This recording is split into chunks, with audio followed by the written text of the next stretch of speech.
আসসালামু আলাইকুম প্রিয় শিক্ষার্থী বন্ধুরা, আশা করি তোমরা সবাই ভালো আছো। তোমাদের পরীক্ষার আগে পরীক্ষার একটা প্রিপারেশন হিসাবে আমরা এই লাইভটা নিচ্ছি। এতে কি হবে যে পরীক্ষার অনেক ইম্পর্টেন্ট প্রশ্নগুলা তোমরা দেখতে পারবা এবং এখান থেকে তোমাদের যেটা হবে তোমরা অনেক উপকৃত হবা বলে আমি আশা করছি। এখন এই লাইভটা নেয়ার একটা প্রধান উদ্দেশ্য হচ্ছে যে কমপ্লিকেটেড যে প্রশ্নগুলো আছে সেটা তোমাদের যেন ক্লিয়ার হয়ে যায়। তোমরা দেখতে পাচ্ছ আজকে স্ট্রাকচারাল মেকানিক্সের ক্লাস, এবং স্ট্রাকচারাল মেকানিক্স কিন্তু সিভিল থার্ডের জন্য মোটামুটি কঠিন একটা সাবজেক্ট। তো তোমরা যখনই এই সাবজেক্টটা পড়তে যাবে খেয়াল করে দেখবে যে এই সাবজেক্টে প্রশ্ন যতগুলো আসে তার চেয়ে বেশি আসে ম্যাথ। তো এই ম্যাথগুলো সলভ করা খুবই জরুরি। তো প্রথমেই তোমরা কে কোথা থেকে জয়েন হয়েছো এটা কমেন্ট সেকশনে জানাও, তাহলে যেটা হবে আমি জানতে পারবো কে কোথা থেকে জয়েন হয়েছে। এবং এর সাথে সাথে তোমরা আরো একটি কাজ করতে পারো, যেটা হলো সরি, তোমাদের যে প্রবলেমগুলো আছে অধ্যায় ভিত্তিক তোমরা কমেন্ট সেকশনে জানাইতে পারো, তাহলে আমি ওই প্রবলেমটা নিয়ে দেখা যাচ্ছে লাইভে একটু আলোচনা করলাম। তাছাড়া আমাদের রেকর্ডেড ক্লাস তো আছেই, সেখানে তোমরা অনেক বিস্তারিত, যারা আমাদের রেকর্ডেড ক্লাসগুলো দেখেছো তারা বুঝতে পারবা যে সেখানে খুব ছোট ছোট বিষয়গুলোও সুন্দরভাবে আলোচনা করা হয়েছে, ডিটেইল আলোচনা করা হয়েছে, যেন তোমাদের কোনো কনসেপ্ট মানে সব কনসেপ্টগুলো ক্লিয়ার থাকে আর কি, এই জন্য। তো চলো আমরা ক্লাসটা শুরু করি। তো প্রথমে আমরা স্ট্রাকচারাল মেকানিক্সের প্রথম অধ্যায় নিয়ে কথা বলবো। তো প্রথম অধ্যায়ে যেমনটি তোমরা দেখতে পাচ্ছ পদার্থের যান্ত্রিক গুণাগুণ, এখানে বলা আছে যে আমরা পদার্থের যান্ত্রিক গুণাগুণ নিয়ে আলোচনা করব। এটা আমাদের স্ট্রাকচারাল মেকানিক্সের প্রথম অধ্যায়। তো আমি যেমনটি বললাম যে প্রত্যেকটা অধ্যায়ই ম্যাথ বেশি আছে। দেখো যে প্রশ্নগুলো তোমাদের মানে রচনামূলক প্রশ্ন বলো, তারপরে রচনামূলক তো সবই ম্যাথ আসে, অতি সংক্ষিপ্ত বা সংক্ষিপ্ত প্রশ্ন বলো, এই প্রশ্নগুলোর উপরে আমরা কম ফোকাস করেছি এই ক্লাসটাই, কারণ অতি সংক্ষিপ্ত এবং সংক্ষিপ্ত প্রশ্নগুলো কিন্তু তোমরা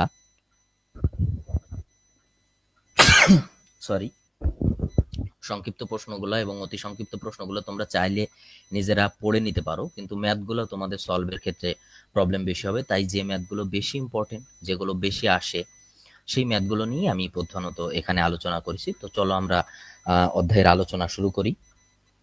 প্রথমেই দেখো আমাদের এই যে প্রথম অধ্যায়, এই প্রথম অধ্যায়ের নাম হচ্ছে পদার্থের যান্ত্রিক গুণাগুণ, অর্থাৎ আমরা যে ম্যাটেরিয়ালস গুলো নিয়ে কাজ করব সেই ম্যাটেরিয়ালস কিভাবে যান্ত্রিক গুণাগুণ প্রদর্শন করে পদার্থের, সেটা আমরা দেখব। তো সেই যান্ত্রিক গুণাগুণের প্রথম যে প্রশ্নটা বা সবচেয়ে ইম্পর্টেন্ট এই অধ্যায়ের যে প্রশ্নটা, সেটা হচ্ছে পীড়ন বলতে কি বোঝো, পীড়ন জিনিসটা কি। তো চলো আমরা দেখি পীড়ন কি। পীড়ন হচ্ছে কোনো বস্তুর উপর বল প্রয়োগ করলে নিজের আকৃতি অপরিবর্তিত রাখতে বস্তুর অভ্যন্তরে যে প্রতিরোধী বলের সৃষ্টি হয় তাকে পীড়ন বলে। অর্থাৎ তুমি কোনো একটা বস্তুকে ধরো ভেঙে ফেলার চেষ্টা করলে, তো সেই বস্তুটা যদি অপেক্ষাকৃত শক্ত হয় অথবা নরম হয় অথবা ফ্লেক্সিবল হয়, যাই হোক না কেন, সে কিন্তু সহজে ভেঙে যাবে না। অর্থাৎ তোমার বলের পরিমাণ যদি বেশি হয় তাহলে তুমি বস্তুটি ভেঙে ফেলতে পারবে, কিন্তু বলের পরিমাণ কম হলে বস্তুটি ভেঙে ফেলতে পারবে না। যখন বস্তুটি ভেঙে ফেলতে পারবে না, অর্থাৎ বস্তুটি তার নিজের আকৃতি অপরিবর্তিত রাখতে, যেমনটি এখানে লিখেছে, অপরিবর্তিত রাখতে চেষ্টা করে। ধরো এটা একটা কি বলবো, এটা একটা কলম মনে করো। তো এই কলমটা যদি তুমি এইভাবে দুই দিক থেকে টানো তাহলে কলমটা বাঁকা হবে, এরকম ভাবে বাঁকা হবে, কিন্তু সে ভেঙে যাবে না। অর্থাৎ বাঁকা হওয়ার পূর্বেও কিন্তু সে তার নিজের আকৃতি অপরিবর্তিত রাখতে চেষ্টা করবে।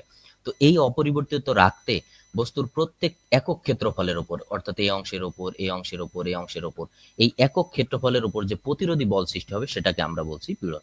অর্থাৎ এক কথায় আমরা পীড়ন কি বলতে পারি, বস্তুর প্রতি একক ক্ষেত্রফলের উপর প্রযুক্ত বলকে পীড়ন বলে। আচ্ছা, প্রথম সেমিস্টারের ক্লাস হচ্ছে কি স্যার? হ্যাঁ, একজন কমেন্ট করেছে আব্দুল আল মামুন। হ্যাঁ, অবশ্যই প্রথম সেমিস্টারের ক্লাস হবে। সিভিল প্রথম সেমিস্টারে তোমাদের যে সাবজেক্ট আছে তোমার ম্যাটেরিয়ালস, সিভিল ইঞ্জিনিয়ারিং ম্যাটেরিয়ালস, ওইটার ক্লাস হবে। এবং যেটা আমাদের রুটিনে দেওয়া আছে যে ওই ক্লাসটা কবে হবে, এবং তোমরা তো লাইভে আগে থেকে এখানে তোমার পাবাই যে আজকে ক্লাসটা হচ্ছে এরকম। আচ্ছা, এরপর দেখো তাহলে পীড়নটা কি, কোনো বস্তুর ক্ষেত্রফল যদি এ হয়, অর্থাৎ এই বস্তুটা, যে কলমটা আমি এখানে একে দেখিয়েছি তোমাদের, মনে করো এটা একটা পেন। এই বস্তুর ক্ষেত্রফল যদি এ হয় এবং এই বস্তুর উপর প্রযুক্ত বল যদি পি হয়, অর্থাৎ যে বল দ্বারা আমরা এই বস্তুটিকে চাপছি সেই বলটা যদি পি হয়, তাহলে পীড়ন হবে S is equal to P by A. এখানে এসটা কি, এস হচ্ছে স্ট্রেস, পীড়নের ইংরেজি হচ্ছে স্ট্রেস, দেখো এখানে লেখা আছে। তো পীড়ন ইজ ইকাল টু প্রয়োগকৃত বল বাই ক্ষেত্রফল। তো প্রয়োগকৃত বলকে আমরা কি দিয়ে প্রকাশ করি, পি দিয়ে প্রকাশ করি, pressure divided by area. Area কি, এই যে এই বস্তুটা, অর্থাৎ যে বস্তুকে তুমি বাঁকানোর চেষ্টা করতেছো বা ভাঙার চেষ্টা করছো সেই বস্তুর এরিয়া। তো আশা করি তোমরা বুঝতে পারছো। তাহলে পীড়নকে আমরা কিভাবে প্রকাশ করি, গাণিতিকভাবে প্রয়োগকৃত বল বাই ক্ষেত্রফল। আচ্ছা, এখন পীড়নের একক কি, এমকেএস পদ্ধতিতে পীড়নের একক হচ্ছে কেজি পার বর্গ সেন্টিমিটার, অর্থাৎ প্রত্যেক বর্গ সেন্টিমিটারে কত কেজি আছে।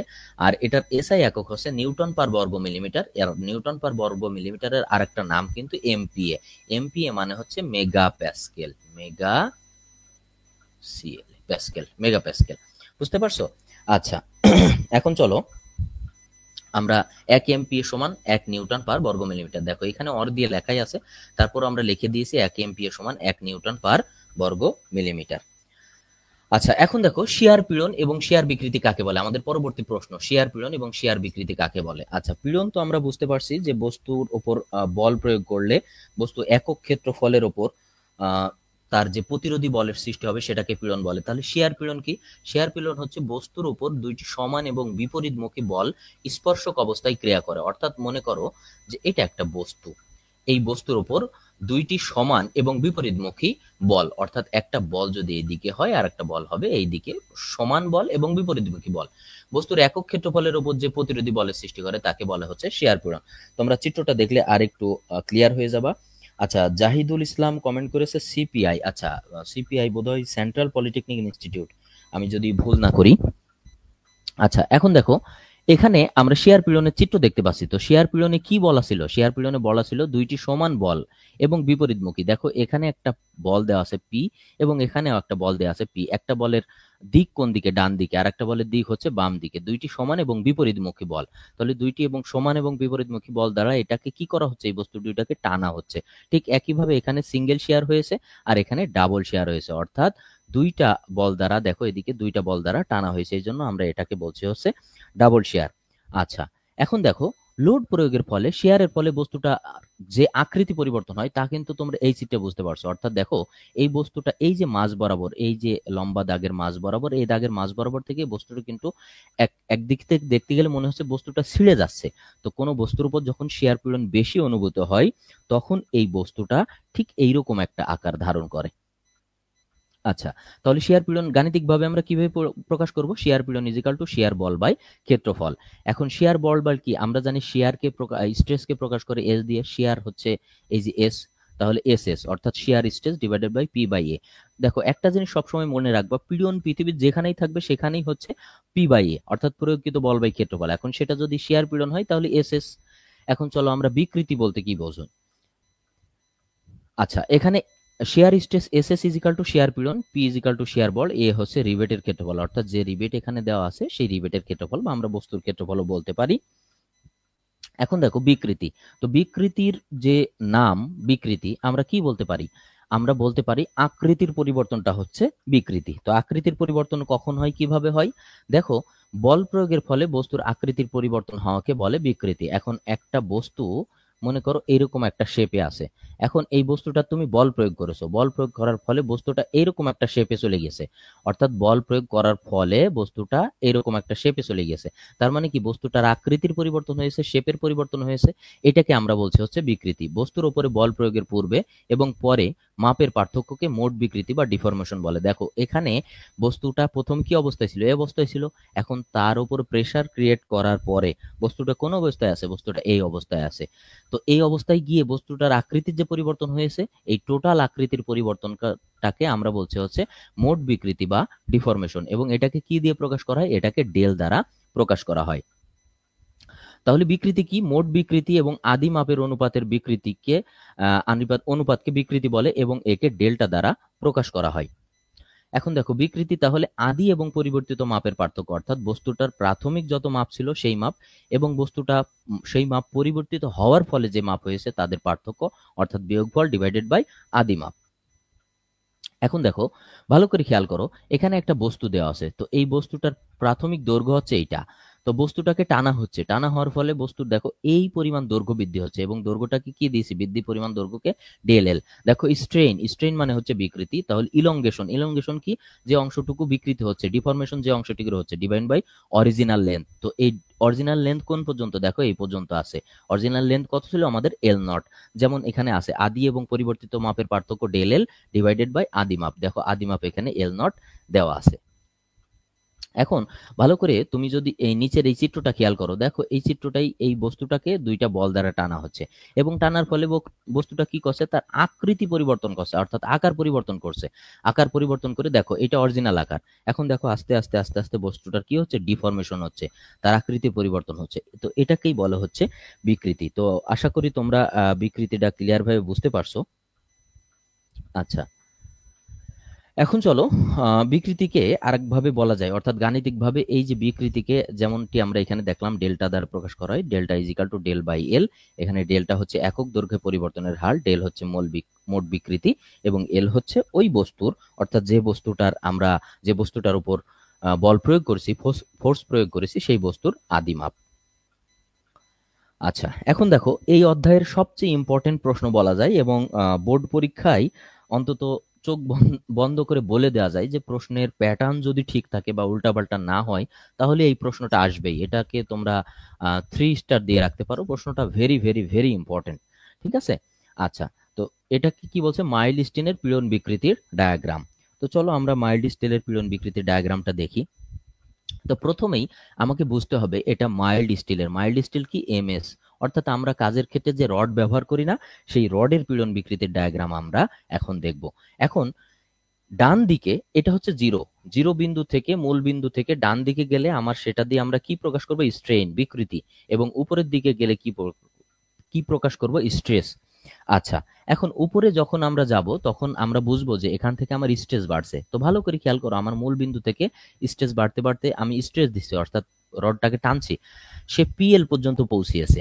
পিএল মানে কি, পিএল হচ্ছে প্লাস্টিক লিমিট। আর প্লাস্টিক লিমিট কি, তারপর ইলাস্টিক লিমিট কি, wild point, lower yield point, এগুলো নিয়ে কিন্তু মূল ক্লাসে বিস্তারিত আলোচনা করা হয়েছে। যেহেতু এটা একটা লাইভ ক্লাস এবং টাইমটা লিমিটেড, এখানে কিন্তু এত বিস্তারিত বলা কঠিন, তোমরা মূল ক্লাসটা দেখে নিতে পারো। এরপর দেখো, আমরা যখন স্ট্রেসটা আরো বৃদ্ধি করব তখন সে তার ইলাস্টিক লিমিটে পৌঁছে যাবে, অর্থাৎ যে বস্তু পরে গেলে সে ইলাস্টিকের মতো আচরণ করে। আচ্ছা, আরো যখন আমরা স্ট্রেস বাড়াবো তখন সে ওয়াইল্ড পয়েন্টে পৌঁছে যাবে, অর্থাৎ যে বিন্দুতে বস্তুটা ব্রেক করবে, ভেঙে যাবে, বা যে বস্তুটার তার ইলংগেশন হবে। তো সেটা কি, সেটা হচ্ছে ইউওয়াইপি। ইউওয়াইপি মানে হচ্ছে ওয়াইল্ড পয়েন্ট, ওয়াইপি মানে ওয়াইল্ড পয়েন্ট, আর এটা হচ্ছে আলটিমেট, অর্থাৎ সর্বোচ্চ। এখন দেখো এই পর্যায়ে এসে আমরা আর স্টেজ বাড়াবো না, না বাড়লেও সেটার কি হবে, ইলংগেশন হতে থাকবে। এখন হলে কি হবে, সে লোয়ার ওয়াইল্ড পয়েন্টে পৌঁছাবে। তারপর একটা সার্টেন পিরিয়ড পর আমরা ম্যাক্সিমাম লোডটা দেবো। দেখো এই বিন্দুতে আলটিমেট লোড আমরা দিচ্ছি। এখন ম্যাক্সিমাম লোড দেওয়ার ফলে ভালো করে খেয়াল করো, এদিকে কি বলছে, নিকিং হচ্ছে, অর্থাৎ এটা কিন্তু আস্তে আস্তে আস্তে আস্তে কি হচ্ছে, চিকন হয়ে যাচ্ছে। মনে করো রডের এই পাশ থেকে ধরে এইভাবে টানা হচ্ছে, এই পাশ থেকে ধরে এইভাবে টানা হচ্ছে, আস্তে আস্তে তার মাঝখানে কি হচ্ছে, নিকিং হচ্ছে, চিকন হয়ে যাচ্ছে। দেখো এখান থেকে এই পর্যন্ত নিকিং হবে, এবং আলটিমেটলি এই বিন্দুতে এসে সে কি হবে, ছিঁড়ে যাবে, অর্থাৎ তাকে যে টানটা প্রয়োগ করা হচ্ছে সেই টানটা আর নিতে পারবে না, সে কি হবে, এখানে সে ছিঁড়ে যাবে। তো এটাই হচ্ছে মাইল্ড স্টিলের পীড়ন বিকৃতির ডায়াগ্রাম। আচ্ছা, এখন দেখো এই ডায়াগ্রামটা এখানে ক্লিয়ার ভাবে দেওয়া হয়েছে। এটা এ বিন্দু, বি বিন্দু, সি বিন্দু, এই দেখো upper yield point, lower yield point, ultimate point, এখানে যেমন ইউ আলটিমেট পয়েন্ট, তারপরে এফ এ আছে ব্রেকিং পয়েন্ট, আমরা বি দিয়ে প্রকাশ করছি। অর্থাৎ দুইটা চিত্র আদতে একই, তোমরা চেষ্টা করবা পরীক্ষায় প্রথম চিত্রটা আঁকার জন্য। আচ্ছা, এরপরে দেখো ভালো করে খেয়াল করো ডান পাশের যে চিত্র, এই যে দেখো ফ্র্যাকচার হওয়ার আগে বস্তুটা কি অবস্থায় আছে, বস্তুটা ইলাস্টিক লিমিটে আছে। এখন আমরা দুই দিক থেকে টান দিচ্ছি, এই বস্তুটাকে টান দিয়ে স্ট্রেস বাড়াচ্ছি, দেখছো এই যে এটা বাড়ার সাথে সাথে ওয়াইল্ড হচ্ছে, এই জায়গায় এসে ওয়াইল্ড হয়েছে, এবং আলটিমেটলি দেখো কিছুক্ষণ পরে বস্তুটার সর্বোচ্চ আলটিমেট লোড এখানে নিয়ে ফেলেছে। এরপরে নিকিং শুরু হয়েছে, এবং আলটিমেটলি এই বিন্দুতে যখন যাচ্ছে তখন বস্তুটার কি হচ্ছে, এই জায়গায় ফেল হয়ে যাচ্ছে। তোমরা আরো একবার ভালো করে খেয়াল করো, দেখো আমরা ক্রমান্বয়ে স্ট্রেস বাড়াচ্ছি, স্ট্রেস বাড়ালে বস্তুটা পরিবর্তন হচ্ছে, এই যে এখানে এসে ইল্ড হচ্ছে বস্তুটা। এরপরে আমরা সর্বোচ্চ লোড প্রয়োগ করছি, এরপর নিকিং শুরু হয়ে গিয়েছে, এবং নিকিং শুরু হতে হতে এক পর্যায়ে অর্থাৎ এখানে এসে বস্তুটা কি করছে, ফেল করছে। তো আশা করি তোমরা মাইল্ড স্টিলের পীড়ন বিকৃতির ডায়াগ্রামটা খুব ভালো করে বুঝতে পারছো। আচ্ছা, এখন চলো আমরা আরেকটা এই অধ্যায়ে ইম্পর্টেন্ট একটা প্রশ্ন দেখি। পয়সনের অনুপাত কাকে বলে বুঝিয়ে লেখো। এটা পীড়ন বিকৃতির ডায়াগ্রামের মতো ইম্পর্টেন্ট না, তবে কমও না। আচ্ছা, ইমতিয়াজ জামান কমেন্ট করেছে, সে ঢাকা পলিটেকনিক থেকে দেখছে। হ্যাঁ, যারা আমার ক্লাসটা দেখছো সবাইকে স্বাগতম আমাদের ক্লাসে।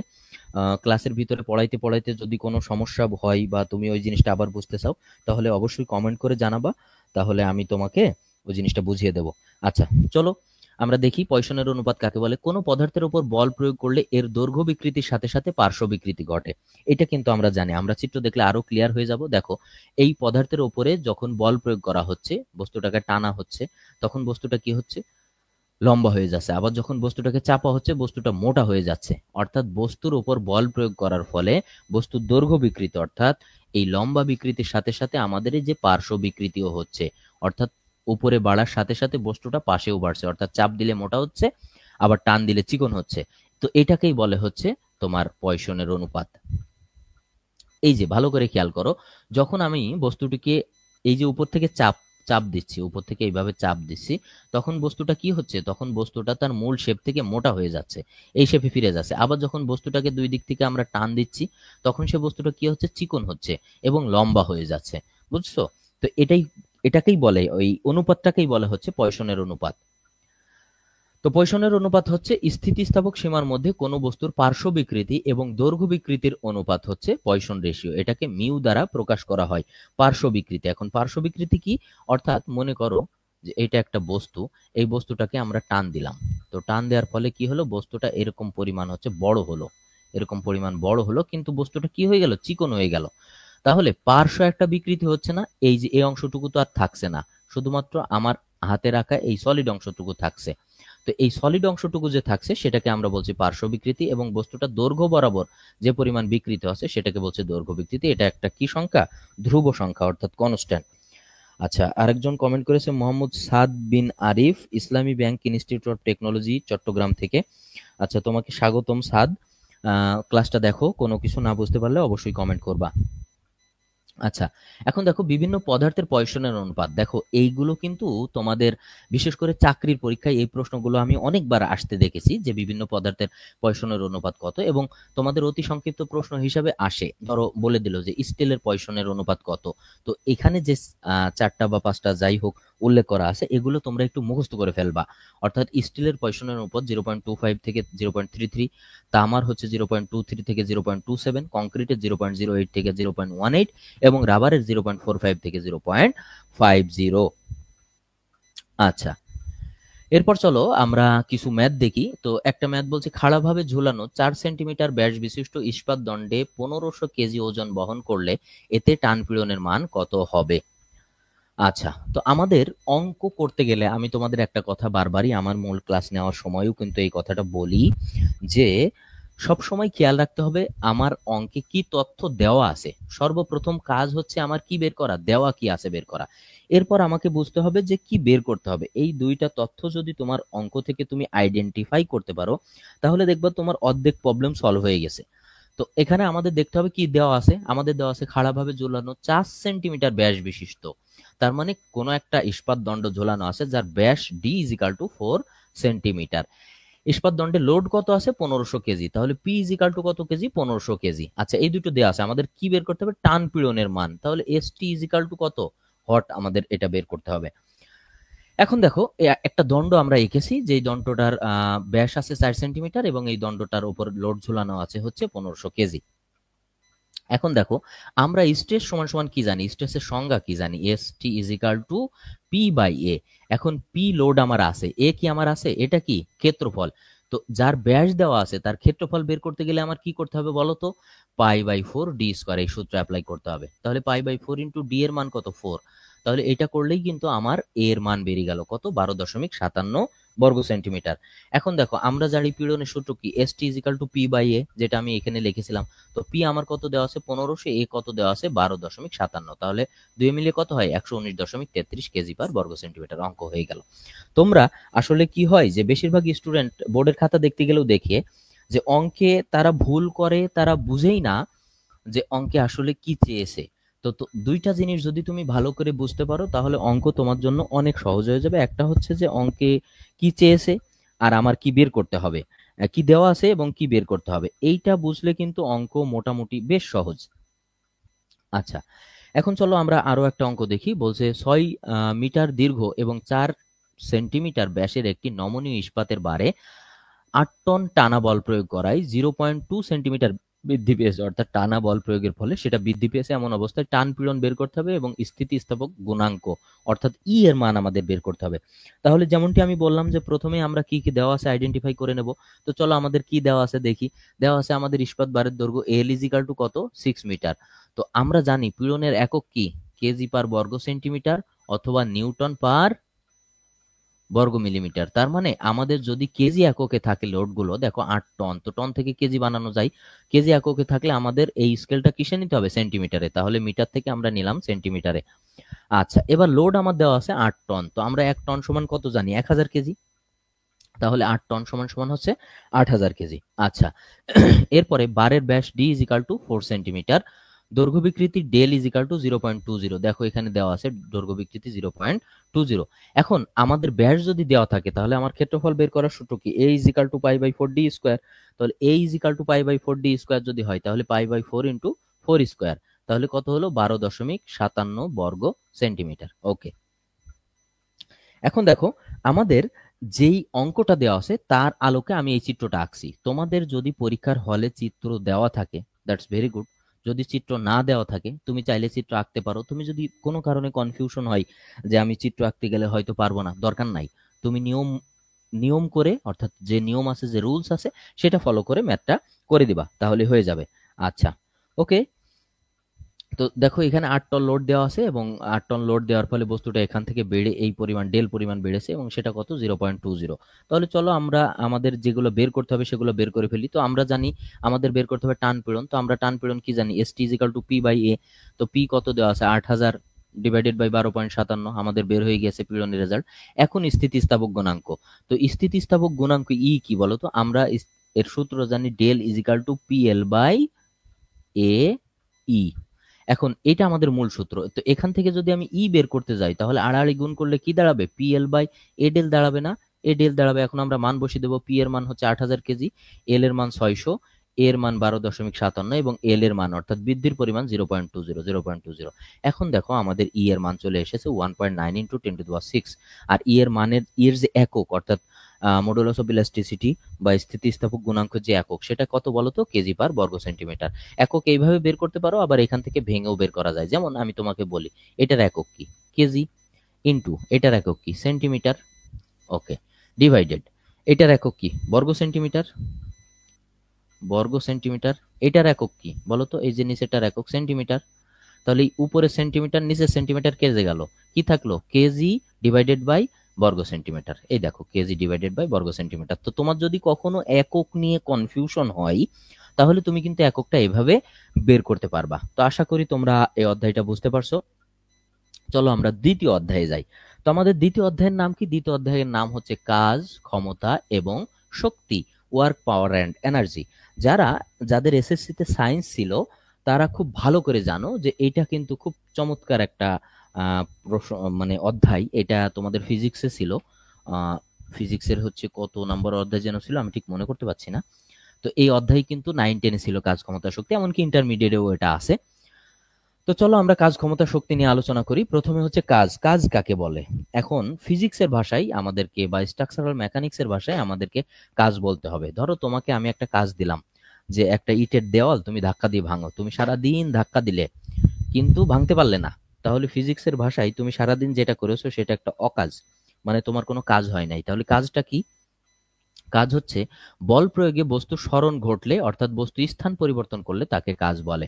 অর্থাৎ স্ট্রাকচারাল মেকানিক্সের ভাষায় কাজ তখনই হবে যখন হচ্ছে বস্তুর সরণ হবে। অর্থাৎ বস্তুর যদি সরণ না হয়, বস্তু যদি স্থান পরিবর্তন না হয়, তাহলে সেটাকে আমরা কি বলতে পারবো না বলো তো, কাজ বলতে পারবো না।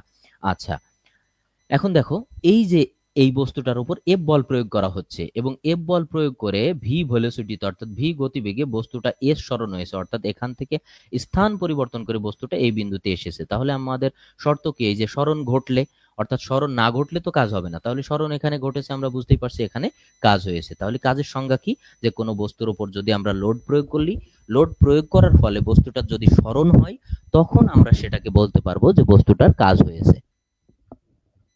ওকে, এরপর দেখো কাজ সংগঠিত হতে হলে দুইটি বিষয় আবশ্যক। এক হচ্ছে বল অবশ্যই বস্তুটিতে ক্রিয়া করবে, অর্থাৎ বলটা অবশ্যই বস্তুর উপরে ক্রিয়া করতে হবে। যেমনটি এখানে ইনক্লাইন্ড একটা ফোর্স কাজ করছে, এই বস্তুর উপরে কাজ করে তার স্মরণ হয়েছে। আবার এখানে সরাসরি একটা ফোর্স কাজ করছে, এই বস্তুর উপরে ফোর্স করার ফলে তার স্মরণ হয়েছে। অর্থাৎ বল অবশ্যই বস্তুটিতে ক্রিয়া করবে, অর্থাৎ বস্তুর উপরে বলটা ক্রিয়া করবে। 2 নম্বর, বল ক্রিয়ার ফলে বস্তুর কি ঘটবে, স্মরণ ঘটবে। অর্থাৎ বল ক্রিয়া করার ফলে বস্তু স্মরণ ঘটবে, অর্থাৎ স্থান পরিবর্তন করবে, এটা হচ্ছে কাজ। আচ্ছা, তাহলে কাজ ইজ ইকুয়াল টু আমরা কি বলতে পারি, কাজ ইজ ইকুয়াল টু হচ্ছে বল ইনটু স্মরণ, ফোর্স ইনটু ডিসপ্লেসমেন্ট। আচ্ছা, তো কাজকে আমরা প্রকাশ করি ওয়ার্ক যেহেতু ডাব্লিউ দ্বারা, ফোর্স অর্থাৎ বলকে প্রকাশ করি এফ দ্বারা, স্মরণ ডিসপ্লেসমেন্টকে প্রকাশ করা হয়েছে এস দ্বারা। তাহলে কাজ ডাব্লিউ ইজ ইকুয়াল টু কি, এফ এস। আচ্ছা, এখন যদি প্রযুক্ত বল এফ এর দিকে থিটা কোণ বস্তুটি স্মরণ হয়, অর্থাৎ এখানে তো সরাসরি বস্তুর উপর লোড ছিল, কোনো অ্যাঙ্গেল ছিল না, তো যদি থিটা অ্যাঙ্গেলে বস্তুর উপর কাজ করে, তাহলে বস্তুর সংজ্ঞা কি হবে, বস্তুর সংজ্ঞা হবে F S cos theta into S. অর্থাৎ এই যে এফ, এই এফ এর সাথে কস থিটা যুক্ত হবে, বুঝেছো, ইন্টু এস হবে। তাহলে কাজ ইজ ইকাল টু আলটিমেটলি কি দাঁড়াবে, W is equal to F S cos theta. এখন চলো আমরা দেখি ক্ষমতা। ক্ষমতা কি, স্ট্রাকচারাল মেকানিক্সের ভাষায় কাজ করার হারকে ক্ষমতা বলে। দেখো, হার শব্দটা যেখানে উল্লেখ থাকবে জানবা সেখানে সময়ের উল্লেখ আছে। হার মানেই কি, সময়। যেখানে হার আছে ওই হার মানেই হচ্ছে সময়। তাহলে সময়, একক সময়ে যে পরিমাণ কাজ সম্পূর্ণ হয় তাই হচ্ছে ক্ষমতার পরিমাণ। অর্থাৎ কোনো একটা বস্তুতে একটা নির্দিষ্ট সময়ে যে কাজ সম্পূর্ণ হয় সেটাকে আমরা বলি হচ্ছে কাজের পরিমাণ। যদি কোনো ব্যক্তি বা মেশিন দ্বারা টি সেকেন্ডে ডাব্লু পরিমাণ কাজ সম্পূর্ণ হয়, তবে এটা হচ্ছে তার ক্ষমতা। তাহলে আমরা বুঝতেই পারছি যে একটা নির্দিষ্ট সময়ের মধ্যে বস্তু যে পরিমাণ কাজ করতে পারে সেটাকে তার বলে হচ্ছে ক্ষমতা। যেমন এখানে দেখা যাচ্ছে না যে টি সেকেন্ডে ডাব্লু পরিমাণ কাজ সে সম্পূর্ণ করছে, তাহলে তাকে আমরা কি বলছি, সেটা বলছি তার হচ্ছে ক্ষমতা। তাহলে ক্ষমতাকে কিভাবে প্রকাশ করা যায়, ক্ষমতাকে প্রকাশ করা যায় P is equal to W by T. এখানে ডাব্লুটা কি, ডাব্লুটা হচ্ছে ওয়ার্ক, আর টিটা কি, টাইম। তাহলে ওয়ার্ক সমান কাজ বাই সময়। ওকে, তাহলে W is equal to P into T. এখন দেখো, আমাদের যদি ডাব্লিউ বের করতে হয় তাহলে আড়াআড়ি গুণ করতে হবে, তো আড়াআড়ি গুণ করলে W into one P into T, তাহলে W is equal to P into T. এখন দেখো সর্বশেষে শক্তি। শক্তি, এনার্জি। এনার্জি কোথা থেকে আসে, কাজ এবং বস্তুর ভিতরে যদি কাজের প্রবণতা না থাকে বা বস্তুর যদি শক্তি না থাকে, এই কি বলে ক্ষমতা না থাকে, তাহলে তো এনার্জি আসবে না, তাই না? তাহলে এনার্জি হচ্ছে কাজ করার সামর্থ্যকে শক্তি বলে। অর্থাৎ একটা বস্তু যে কাজ করতে পারছে সেই সামর্থ্যটাকে বলা হয় শক্তি। এটা বিভিন্ন অবস্থায় থাকে, যেমন যান্ত্রিক শক্তি অর্থাৎ যন্ত্রের যে শক্তি, তারপরে হচ্ছে তাপ যে শক্তি অর্থাৎ কোনো বস্তুর উপরে তাপ দেওয়ার ফলে যে শক্তি উৎপন্ন হয়, এরপরে বৈদ্যুতিক শক্তি, চৌম্বক শক্তি, আলোক শক্তি মানে আলোর শক্তি, শব্দের শক্তি, শব্দ শক্তি, রাসায়নিক শক্তি, আণবিক শক্তি ইত্যাদি। আচ্ছা, স্বাভাবিক অবস্থায় বস্তু যে পরিমাণ কাজ করতে পারে তা দ্বারা শক্তির পরিমাণ নির্ণয় করা হয়। আমি বললাম না যে বস্তু যে কাজ করতে পারে সেটাই হচ্ছে বস্তুর শক্তি, অর্থাৎ বস্তু যে পরিমাণ কাজ করতে পারে তার দ্বারা বস্তুর শক্তির পরিমাণ নির্ণয় করতে হয়। অর্থাৎ বস্তু কম কাজ করতে পারলে বস্তুর শক্তি কম, বেশি করতে পারলে শক্তি বেশি। সুতরাং কোনো বস্তুর কাজ সমাধা করার হারকে ক্ষমতা বলে এবং এটা দ্বারা সম্পূর্ণ সমগ্র কাজের পরিমাণকে শক্তি বলে। আমরা তোমার হচ্ছে কাজ করার হারকে যেমন ক্ষমতা, এর আগেই পড়লাম এই যে ক্ষমতা পড়ানোর সময়, এবং এই ক্ষমতার ফলে সে টোটাল যে কাজটা করছে সেটা হচ্ছে কি, শক্তি। দেখো, সমগ্র সম্পূর্ণ কাজের পরিমাণকে কি বলে, শক্তি বলে। ওকে, তো চলো আমরা এই অধ্যায় থেকে কিছু গাণিতিক সমস্যা দেখি। গাণিতিক সমস্যা বলছে 300 নিউটন ওজনের একটি বস্তুকে 5 মিটার পার সেকেন্ড সমবেগে একটি মোটরের সাহায্যে উপরে তুলতে মোটরের ইনপুট পাওয়ার কত লাগবে তা বের করো। মোটরের দক্ষতা ইটা ইজ ইকাল টু 0.75। তাহলে আমি যেমনটি বলছিলাম, প্রথম কাজ হবে আমাদের যে কি তথ্য দেওয়া আছে সেটা দেখে নেওয়া। তো আমরা জানি P input is equal to P output by eta. এখন আমাদের তথ্যে কি দেওয়া আছে ভালো করে খেয়াল করো তো। 300 কেজি ওজনের একটি বস্তুকে এত সমবেগী মোটরের সাহায্যে উপরে তুলতে মোটরের ইনপুট পাওয়ার আমার বের করতে হবে কি ইনপুট। এখন ইনপুট সমান কি জানি আমরা পি আউটপুট। এখন আউটপুটে কি থাকে বলো তো, আউটপুটে থাকে হচ্ছে বস্তুর উপর যে আমরা ফোর্স প্রয়োগ করছি, যে বল প্রয়োগ করছি, বস্তু যে ওজন সেটা, এবং তার সাথে কি থাকে এই যে সমবেগে অর্থাৎ ভেলোসিটি তার কত ভি থাকে। তাহলে ভি কি বলতো, এখানে এফ আমাদের কত দেওয়া আছে 300 নিউটন এফ, আর ভি কত দেওয়া আছে 5, আমরা লিখলাম 300 টু 5, এবং ইটা কত দেওয়া আছে 0.75 দিলাম 0.75। এখন ক্যালকুলেটরে চাপ দিলে আমাদের বের হয়ে আসবে ওয়াট। এখন প্রশ্ন হলো কেন ওয়াট, আমাদের পাওয়ার বলেছে, পাওয়ারের একক কি, পাওয়ারের একক হচ্ছে ওয়াট। আচ্ছা, এখন এই ওয়াটকে আমরা কোন এককে বের করব 2.68, এটা কি হর্স পাওয়ার। এখন তোমাদের মনে হতে পারে স্যার সরি ওয়াট থেকে হর্স পাওয়ার কিভাবে আসলো। দেখো 1 এইচপি সমান সমান কত বলতো 746 ওয়াট। এখন আমার এখানে কত এসেছে 2000। এখন তোমাদের যারা আমার এই ক্লাসটা করছো তাদের আশেপাশে যাদের ক্যালকুলেটর আছে ক্যালকুলেটরটা বের করো, বের করে 2000 ডিভাইডেড 746 দাও, দেখো 2.68 আসবে। 2000 ডিভাইডেড 746 দেখো 2.6809 এরকম কিছু একটা আসবে, ঠিক আছে। তো এরকম কিছু একটা আসা মানে কি আমরা বুঝতেই পারছি সহজে, আমাদের কি আসছে বলতো, আমাদের আসছে 2.68 এবং এটা হচ্ছে এইচপি হর্স পাওয়ার। তো আমাদের বলেছে কত পাওয়ার লাগবে, আমরা ওয়াট দিয়ে দিলে যে অঙ্ক ভুল হবে তা না, তবে উত্তম হচ্ছে হর্স পাওয়ার, কারণ তুমি তো এই মেশিনগুলো ওয়াটে কিনতে পারবা না, হর্স পাওয়ারে কিনতে পারবা। এই জন্য সবসময় উত্তর হিসাবে হর্স পাওয়ারটাই বের করা প্রিফেয়ারেবল। চলো আমরা আরেকটা ম্যাথ দেখি অধ্যায় থেকে। বলছে চিত্রে বর্ণিত বস্তুটি এ বি রেখার 5 সেকেন্ডে 8 মিটার সরণ হলে বস্তুর কাজের পরিমাণ ও ক্ষমতা নির্ণয় করো। তো চলো আমরা বস্তুর কাজের পরিমাণ এবং ক্ষমতা দেখি।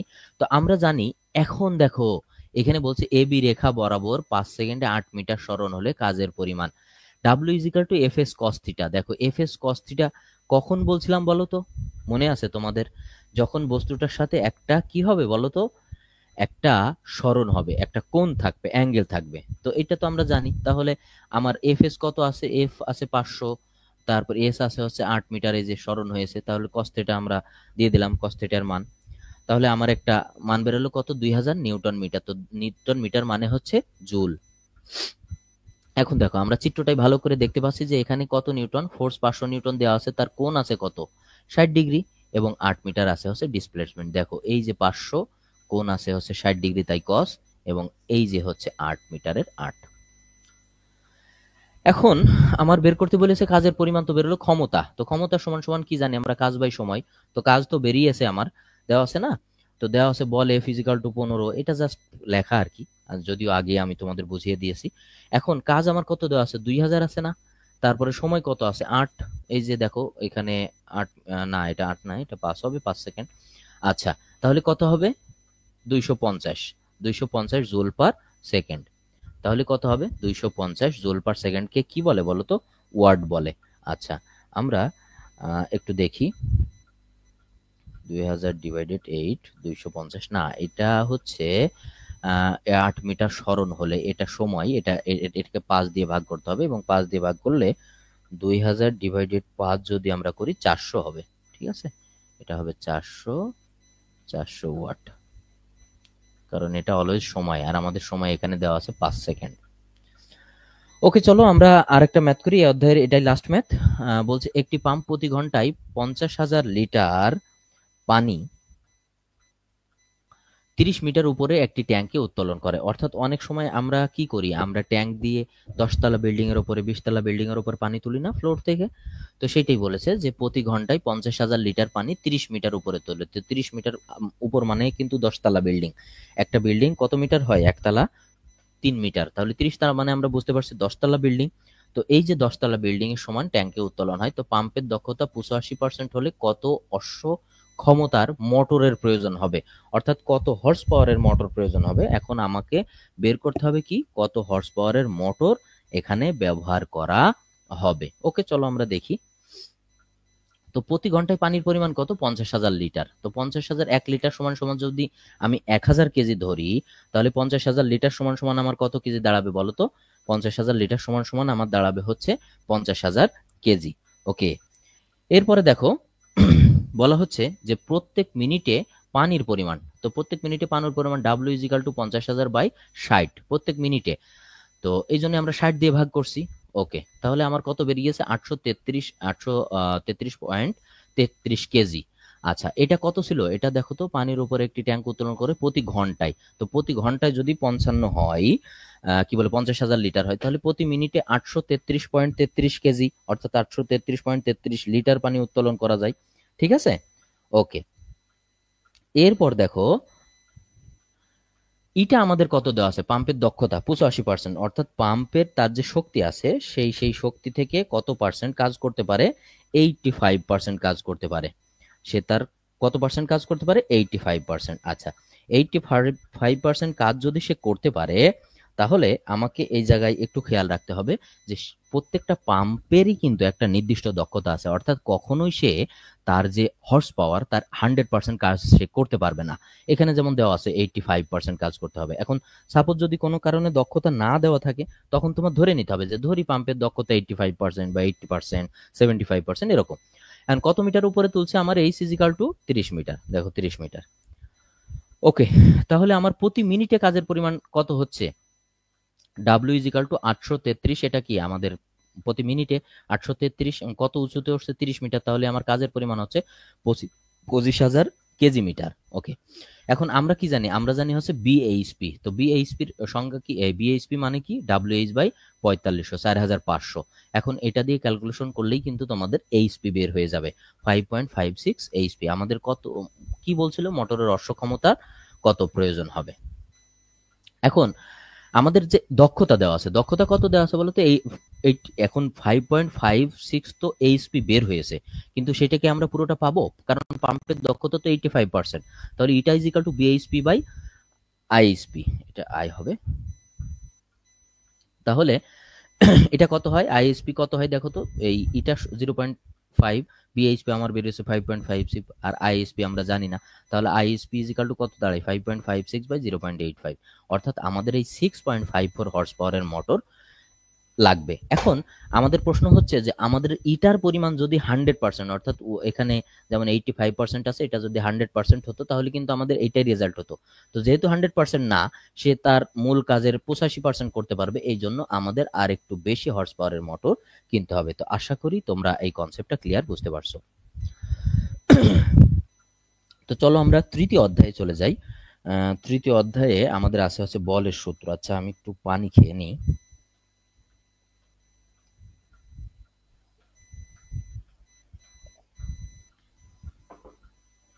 মাঝে মাঝে বৃষ্টি হচ্ছে, ঠান্ডা পড়ছে, আবার যখন বৃষ্টি ছেড়ে যাচ্ছে এমন গরম পড়ছে যেটা একেবারে অস্বাভাবিক মনে হচ্ছে।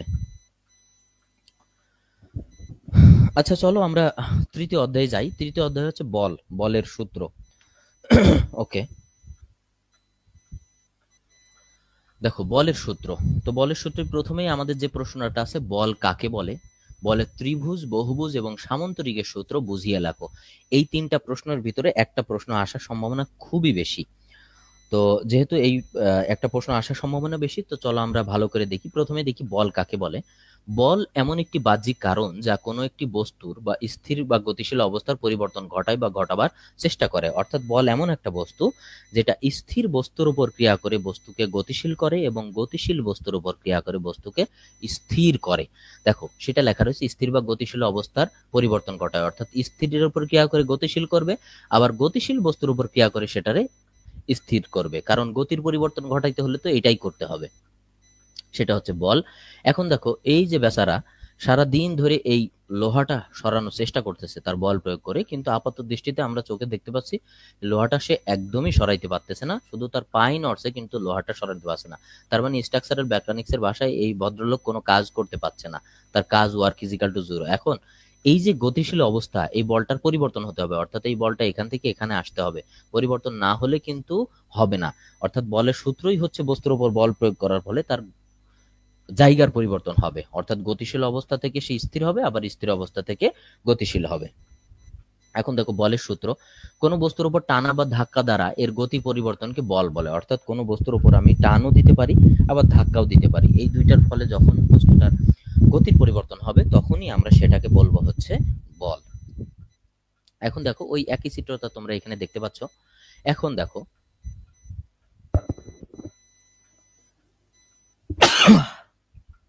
আলহামদুলিল্লাহ, দেখো এখানে এই যে ভদ্রলোক এরে টানতেছে, টানার ফলে দেখো একটা সময় যে সে তার গতির পরিবর্তন করছে, দেখছো একদম কাছাকাছি চলে যাচ্ছে।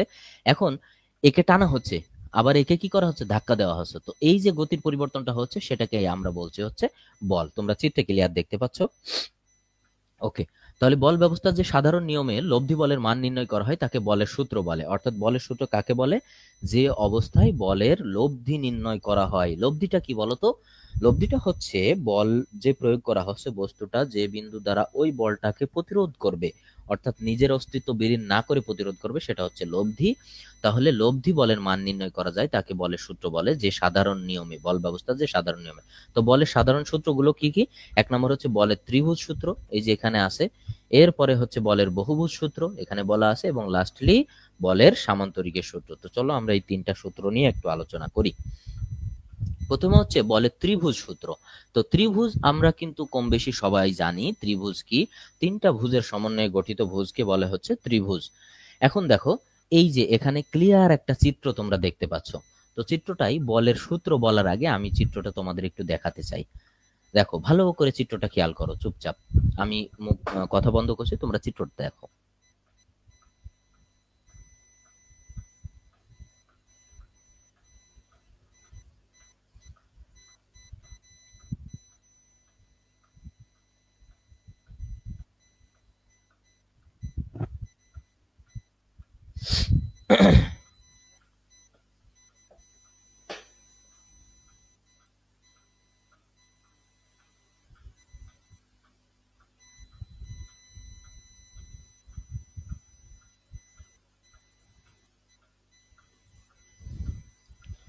আচ্ছা, আর লাগবে না।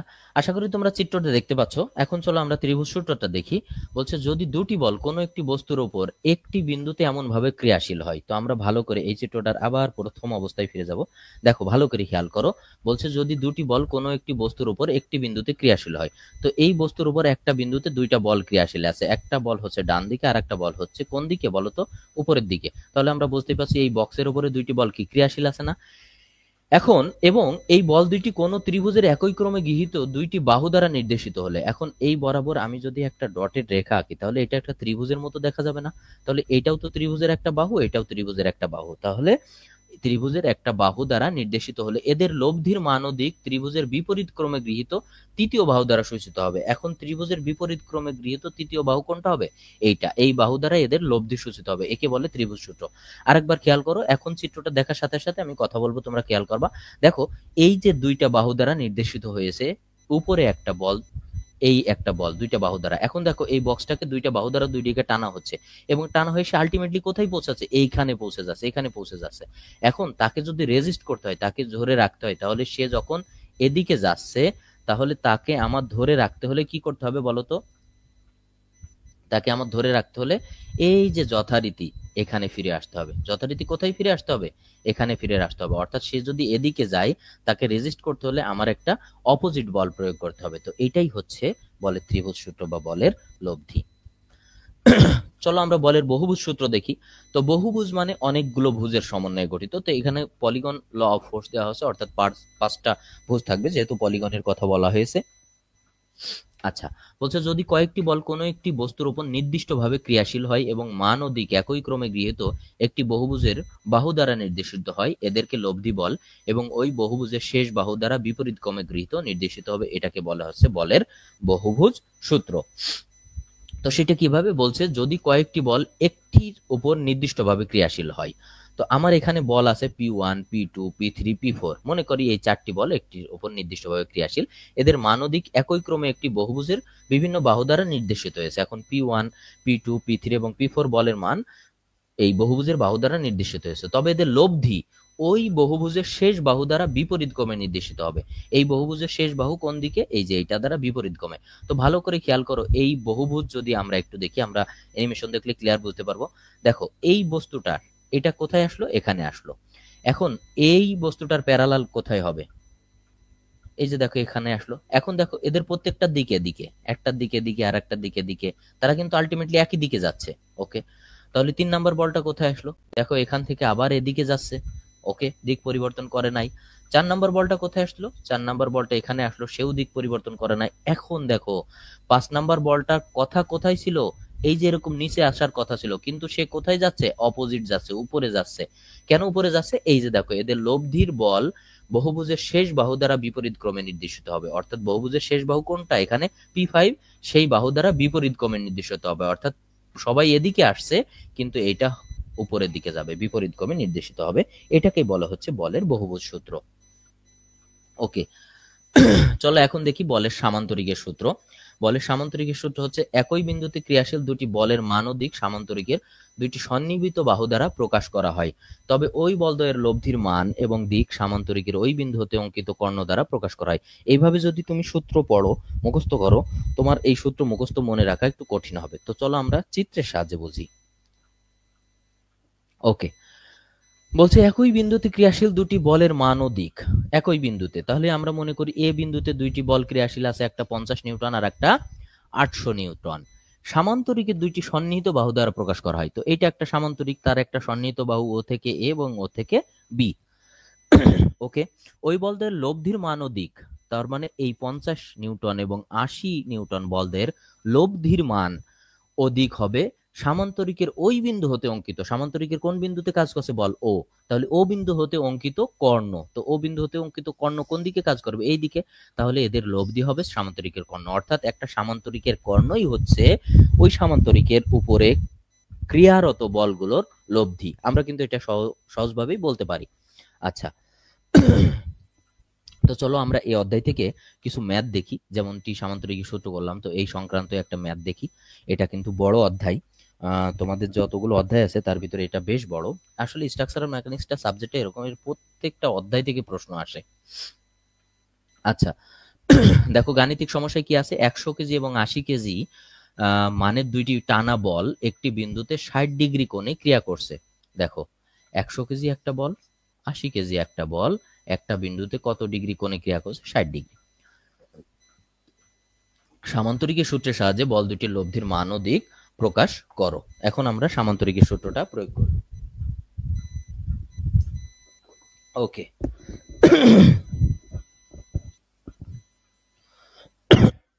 দেখো এই গরমে ঠান্ডা লেগে গেছে, হঠাৎ করে ঠান্ডা সর্দি লেগে গেছে আমার আর কি, এই ঠান্ডা গরমের ফলে।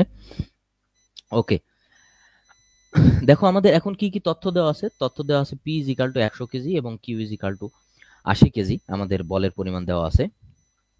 ওকে, তাই যদি হয় তাহলে আমাদের বল দুটির অন্তর্ভুক্ত কোণ theta is equal to 60 degree এবং লব্ধির মান R is equal to what, লব্ধির দিক alpha is equal to hot.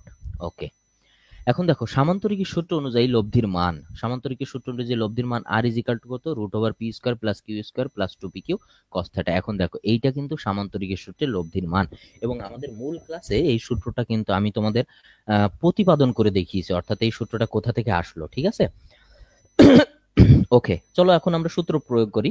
তো আমাদের পি এর মান কত দেওয়া আছে? 100 কেজি, কিউ এর মান 80, 2 সূত্রের পি 100, তারপরে কিউ হচ্ছে 80 এবং কস থিটা, আমাদের থিটার মান দেওয়া আছে 60 ডিগ্রি। সরি, এটা একবারে ক্যালকুলেশন করলে রেজাল্ট আসবে 156.20 কেজি। আচ্ছা, আমার যে হেসকি উঠতেছে, আমি একটু পানি খেয়ে নিই।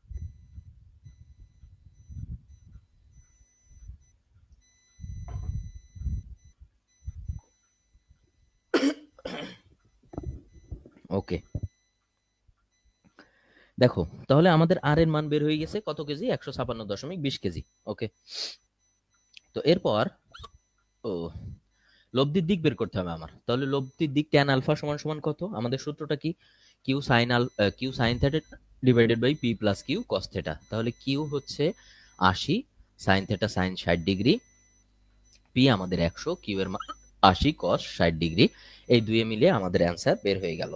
ওকে, এরপরে দেখো আলফা ইজ ইকাল টু, তাহলে কত হলো? ট্যান ইনভার্স করলে আমাদের আলফার মানটা বের হয়ে যাবে। এই যে এখানে ট্যান আছে, ট্যান আলফা আছে, আমাদের তো বের করতে হবে আলফা, আলফা এর মান, ট্যান এর মান না। তাহলে ট্যান যদি এই পাশে আসে তাহলে 1/tan হয়, তো 1/tan ইনভার্স করলে এই মানটা দিলে ক্যালকুলেটরে 26 ডিগ্রি 19 মিনিট 43 সেকেন্ড মানটা বের হয়ে যায়।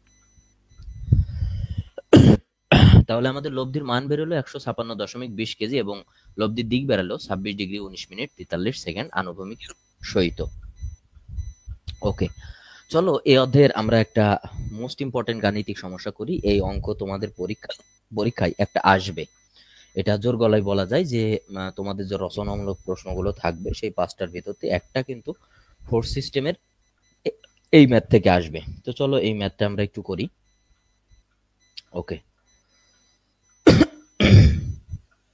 তো প্রথমে আমার খেয়াল করতে হবে এই যে এরকম সিস্টেম দেওয়া থাকলে তোমাদের একটা কথা আমি বলছিলাম, যখনই বলের সাথে অ্যাঙ্গেল থাকে তখন সে বলগুলোর উপাংশ হয়। দুইটা উপাংশ হয় বলের সাথে অ্যাঙ্গেল থাকলে, একটা হচ্ছে ভার্টিক্যাল উপাংশ আর একটা হলো হরিজেন্টাল উপাংশ। এখন এইটা হচ্ছে মূল বিন্দু। মনে করো তুমি মূল বিন্দুতে দাঁড়িয়ে আসো, তো ভার্টিক্যালি তুমি কোন দিকে আসো? ভার্টিক্যালি তুমি মূল বিন্দু থেকে অবশ্যই উপরে আসো। আর হরিজেন্টালি কোথায় আসো? বামে আসো। তাহলে বামে উপরে। এখন এখানে কথা হবে বলো তো কোনটা কার সাথে আছে, কোন কোন রেখার সমান্তরাল আছে?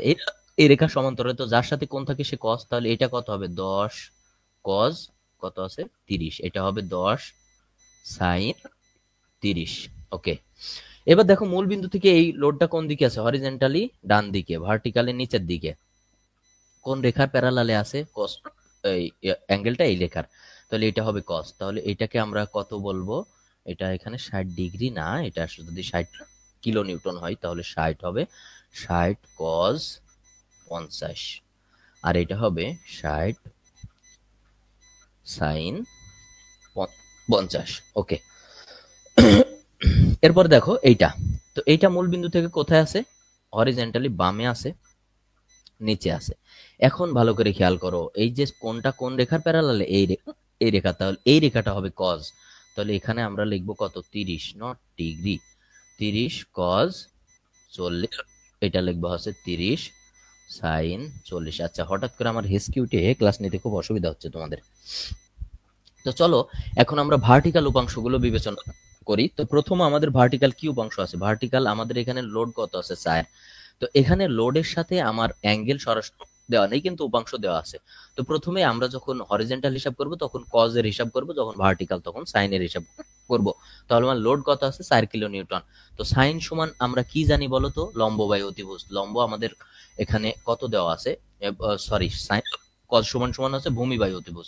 আমরা হরিজেন্টালের সময় কজের হিসাব করব। তাহলে ভূমি আমাদের কত দেওয়া আছে? 2। অতিভুজ 1। 1 কি আমরা জানি না? চলো বের করে নিই। সমগ্র ত্রিভুজের সূত্র কি? অতিভুজ স্কয়ার লম্বর স্কয়ার প্লাস ভূমির স্কয়ার। তাহলে লম্ব 1 স্কয়ার প্লাস ভূমি হচ্ছে 2 এর স্কয়ার। তাহলে 1 প্লাস 4 কত আসলো? 5। এখন এইটার উপরে কি এর স্কয়ার আছে না? তাহলে অতিভুজ স্কয়ার, অতি স্কয়ার সমান সমানই তো এটা। তাহলে অতি সমান সমান কি? এই স্কয়ার এদিকে দিলে কি হয়? √5 হয়। অর্থাৎ এই স্কয়ার যদি এদিকে যায় √5 হয়। এটার মান কত হবে? √5। এই যে দেখো 2/√5 প্লাস এরপরে আমার হরিজেন্টাল কোথায় আছে? এই যে দেখো এখানে 60 cos 50, 60 cos 50। এরপর হরিজেন্টাল কোথায় আছে? এখানে আছে। সে আছে মূল বিন্দু থেকে বামে, তাই -10 cos 30। ওকে, এরপরে কত আছে? এরপরে আছে হচ্ছে তোমার আর একটা হরিজেন্টাল আছে এখানে 30 sin 40, 30 sin 40। এখন দুইটা ক্যালকুলেশন করলে কত হবে? 14.20 নিউটন। যেহেতু এটা একটা পজিটিভ রেজাল্ট, তার মানে এটা মূল বিন্দু থেকে ডান দিকে যাবে। ওকে, এখন চলো আমরা ভার্টিক্যাল গুলোর হিসাব করে ফেলি। তো আমি কি বলছিলাম? ভার্টিক্যালের সময় সাইনের হিসাব করবা এরকম কিছু দেওয়া থাকলে। তাহলে 4 ইন্টু সাইন সমান সমান কত বলো তো? সাইন সমান হচ্ছে ভূমি বাই অতিভুজ। তো ভূমি আমাদের কত দেওয়া আছে? 2। অতিভুজ কত? √5। আচ্ছা, সাইন সমান হচ্ছে লম্ব বাই অতিভুজ। আচ্ছা, এটা 1 বাই হবে লম্ব বাই অতিভুজ 1/√5 প্লাস। এখন দেখো আমাদের আরেকটা কত আছে এখানে ভার্টিক্যাল 10 sin 30, 10 sin 30 মাইনাস 30। এই জায়গাও 30 cos 40, 30 cos 40। আরেকটা কোথায় আছে? 60 sin 50, যেহেতু নিচের দিকে আছে 60 sin 50। এটা ক্যালকুলেশন করলে আসবে -62.15। তার মানে ডিরেকশন কোন দিকে হবে? নিচের দিকে। যেহেতু মাইনাস রেজাল্ট আসছে তার মানে ডিরেকশন কোন দিকে? নিচের দিকে। আচ্ছা, আমি আর একটু পানি খেয়ে দেখি আমার এসকিটা কমে কি।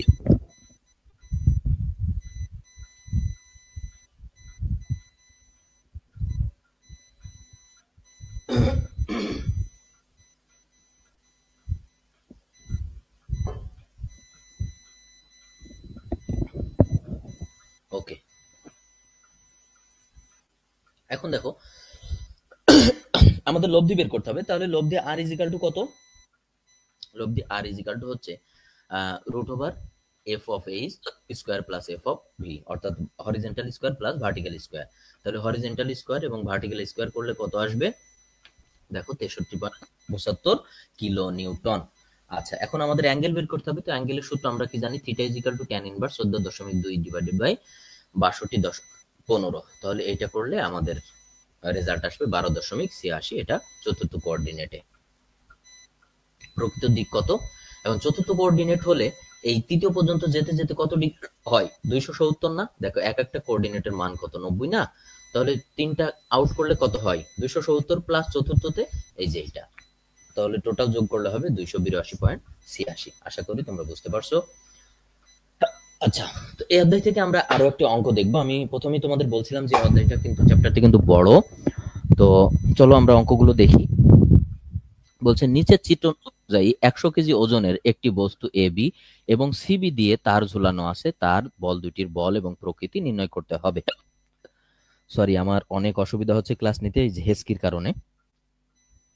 চলো বি জয়েন্টে একটি মুক্ত চিত্র অঙ্কন করি, একটি ফ্রি বডি ডায়াগ্রাম বি জয়েন্টে অঙ্কন করি। তো প্রথমে আমরা বি জয়েন্টের এখানে লম্বা এরকম একটা দাগ দিলাম। এখন দেখো নিচে কত ডিগ্রি কত লোড আছে আমার? 1000 কেজি। ওকে, এরপর উপরে দিলাম আমি, উপরে আমার কত ডিগ্রি আছে? এখন প্রশ্ন আসতে পারে এখানে 45 ডিগ্রি। দেখো তোমরা তো জানো একান্ত কোণ অনুযায়ী এটা 45 হলে এটাও কত হয়? 45। তাহলে টিবিসি ডিভাইডেড বাই আমি এখানে দিলাম 45। ওকে, আবার এখানে যদি 30 হয় এটাও কত হয়? 30। এই দেখো এটাও 30। এখন ভালো করে খেয়াল করো, এইটা কত? 90 না? 90, তাহলে 90 আর 45 মিলে কত হয়? 135। ওকে, এরপর এইটা 30 আর 90 মিলে কত হয়? 120। এখন 360 এর ভিতর থেকে 135 আর 120 বাদ গেলে কত থাকবে? 105। তাহলে আমরা এখন ল্যামির সূত্র প্রয়োগ করে পাই। তো ল্যামির সূত্র আমরা জানি যে বল তার বিপরীত দিকের সাইনের সমানুপাত, বিপরীত দিকে সাইন। তাহলে টি এ বি এর বিপরীতে কি আছে? এই যে 135, তাহলে ডিভাইডেড বাই সাইন 135। টি বিসির বিপরীত দিকে আছে 120, তাহলে টি বিসি ডিভাইডেড বাই সাইন 120। 1000 এর বিপরীত কে আছে? 105, তাহলে 1000 ডিভাইডেড বাই সাইন 105। এখন এখান থেকে আমার বের করতে হবে টি এ বি আর টি বিসির মান। এটা কিন্তু আহামরি কঠিন কিছু না, তোমরা পারবা। তাহলে টি A B divided by sine 135 সমান সমান কত? 1000 বাই সাইন 105। এখন দেখো টি এ বি কত? 1000 ইন্টু সাইন 135 ডিগ্রি বাই 105, তাহলে কত রেজাল্ট বেরোলো? 732.05 কেজি। এখন দেখো আবার টিবিসি সমান সমান সাইন 120, 1000 ডিভাইডেড বাই সাইন 105। এখান থেকে ক্যালকুলেশন করলে টিবিসির রেজাল্টও বের হয়ে যাবে। ওকে, আচ্ছা, তো আজকে আমরা চতুর্থ অধ্যায়টা করব। চতুর্থ আমরা জানি যে আমাদের এই বইতে পঞ্চম 5টা অধ্যায় আছে। সরি 9টা অধ্যায় আছে।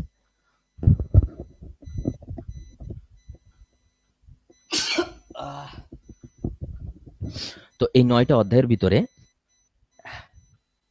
তোমাদের 4টা অধ্যায় আমি আজকে লাইভে করাবো এবং 5টা অধ্যায়, বাকি 5টা অধ্যায় পরবর্তী আগামীকাল লাইভে করাবো।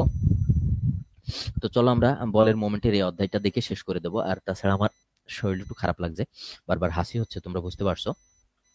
চলো, প্রথম হচ্ছে বলের মোমেন্ট কাকে বলে, মোমেন্ট কত প্রকার ও কি কি। বলের মোমেন্ট বা ভ্রামকটা কি? বলের মোমেন্ট হচ্ছে বস্তুর উপর প্রযুক্ত বলের ঘূর্ণন ক্রিয়াকে বলা হচ্ছে বলের মোমেন্ট বা ভ্রামক। আচ্ছা, অর্থাৎ কোনো একটি বল যদি কোনো একটি বস্তুকে একটি নির্দিষ্ট স্থান হতে লম্ব দূরত্বে ঘোরাতে চায়, তাহলে ঘুরানোর প্রবণতার পরিমাণকে প্রযুক্ত বলের মোমেন্ট বলে। আমরা চিত্র দেখলে আরো বুঝতে পারবো। দেখো একটা বল এখানে আছে, এই বস্তুটাকে কি করছে বলতো? ঘোরাতে চেষ্টা করছে। অর্থাৎ এই ঘোরাতে চেষ্টা করছে বলেই কিন্তু আমরা এই বলটাকে কি বলছি? মোমেন্ট বলছি। ঠিক আছে, আচ্ছা, তাহলে মোমেন্টের সংজ্ঞা অনুযায়ী যে কোনো বস্তুর উপর ঘূর্ণন ক্রিয়ার ফলে ওই বস্তুর মোমেন্ট বা ভ্রামক বলে কখন? অর্থাৎ কোনো একটি বল যদি কোনো বস্তুকে একটি নির্দিষ্ট স্থান হতে লম্ব দূরত্বে, তো এই নির্দিষ্ট স্থান হতে এই যে লম্ব দূরত্বে, এর লম্ব দূরত্বে বস্তুটাকে ঘোরানোর চেষ্টা করছে, এটাকে বলছি আমরা বলের মোমেন্ট বা ভ্রামক। এখন দেখো এদিকে একজন এই বস্তুটাকে লিফট করার চেষ্টা করছে, তো এখানে আই কান্ট লিফট ইউ, আমি তোমাকে তুলতে পারছি না। যখন সে লিভারের কাছাকাছি চলে আসছে তখন দ্যাট ওয়াজ ইজি হচ্ছে, এটা কিন্তু মোমেন্টের ফলে হয়। এখন দেখো আমরা মনে করি ওই একটি কাঠের দণ্ড, এর এক প্রান্তে ও বিন্দুতে এমন ভাবে আটকানো আছে, ও বিন্দুতে পিন দিয়ে আটকানো আছে যেন সেটি বিন্দুর চারিদিকে ঘুরতে পারে এবং ও বিন্দুকে ঘূর্ণনের কেন্দ্রবৃত্ত, অর্থাৎ ও বিন্দুকে কেন্দ্র করে এই বস্তুটা কি করতে পারে, ঘুরতে পারে। আচ্ছা, অতএব সংক্ষেপে বলা যায় কোনো বস্তুর ঘূর্ণনের সময় এর উপর প্রযুক্ত বল প্রয়োগের স্থান হতে অক্ষের দূরত্বের গুণফলই আমরা বলছি হচ্ছে বলের মোমেন্ট। ওকে, তাহলে বলের মোমেন্ট কি? বলের মোমেন্ট হচ্ছে প্রযুক্ত বল ইনটু লম্ব দূরত্ব। তো প্রযুক্ত বল এখানে কত আছে? এফ। এফ দিয়ে আমরা প্রযুক্ত বল প্রকাশ করি এবং লম্ব দূরত্ব কত? এফ। তাহলে M is equal to F into L আমরা বলতে পারি। এখানে এম হচ্ছে বলের মোমেন্ট, এফ হচ্ছে বল, এল হলো অক্ষ হতে বল প্রয়োগের দূরত্ব। ওকে, এখন দেখো মোমেন্ট কত প্রকার বলছে না? চলো কত প্রকারটা দেখি। মোমেন্ট হচ্ছে দুই প্রকার, একটা হচ্ছে ধনাত্মক আর একটা হচ্ছে ঋণাত্মক। তো ধনাত্মক মোমেন্ট হচ্ছে কোনো বল যদি নির্দিষ্ট লম্ব দূরত্বে ঘড়ির কাঁটার দিকে ঘোরাতে চাই, তো ঘড়ির কাঁটা কোন দিকে ঘোরে? এইদিকে এরকম ঘোরে না, এরকম ভাবে ঘোরে। তো এই দিকে ঘোরাতে চাইলে সেটাকে বলি, এরকম ঘূর্ণন ক্রিয়াকে বলা ক্লকওয়াইজ মোমেন্ট বা ধনাত্মক মোমেন্ট। দেখো এই বলটাকে সে কোন দিকে ঘোরানোর চেষ্টা করছে? ঘড়ির কাঁটার দিকে। তো এটাকে বলা হচ্ছে ক্লকওয়াইজ মোমেন্ট বা ধনাত্মক মোমেন্ট। আর ঋণাত্মক মোমেন্ট কি? কোনো বল যদি নির্দিষ্ট লম্ব দূরত্ব থেকে বস্তুকে ঘড়ির কাঁটার বিপরীত দিকে ঘোরাতে চাই, তাহলে এরূপ বলকে ঘূর্ণন ক্রিয়াকে ঋণাত্মক বা অ্যান্টি ক্লকওয়াইজ মোমেন্ট বলে। আমরা চিত্র দেখলে বুঝতে পারবো। দেখো এখানে এই যে এই বস্তুটা এদিকে অ্যান্টি ক্লকওয়াইজ অর্থাৎ ঘড়ির কাঁটার বিপরীত দিকে ঘুরছে। তাহলে বল কি কি আমরা দেখলাম। এখন আমরা দেখবো লিভার কি। বুঝিয়ে দেখো, লিভার জিনিসটা আমাদের বোঝা ইম্পর্টেন্ট। লিভার কি? একটি সোজা অথবা বাঁকা শক্ত দণ্ডকে এক প্রান্তে কজা দ্বারা আটকালে একে লিভার বলে। অর্থাৎ এক প্রান্তে সেই দণ্ডটাকে, সরু দণ্ডটাকে কি দিয়ে আটকাবো? কজা বা কবজি দ্বারা আটকানো হয়। যে বিন্দুকে কেন্দ্র করে লিভার মুক্তভাবে আবর্তিত হতে পারে তাকে কি বলে? ফালক্রাম। আচ্ছা, এরপর দেখো,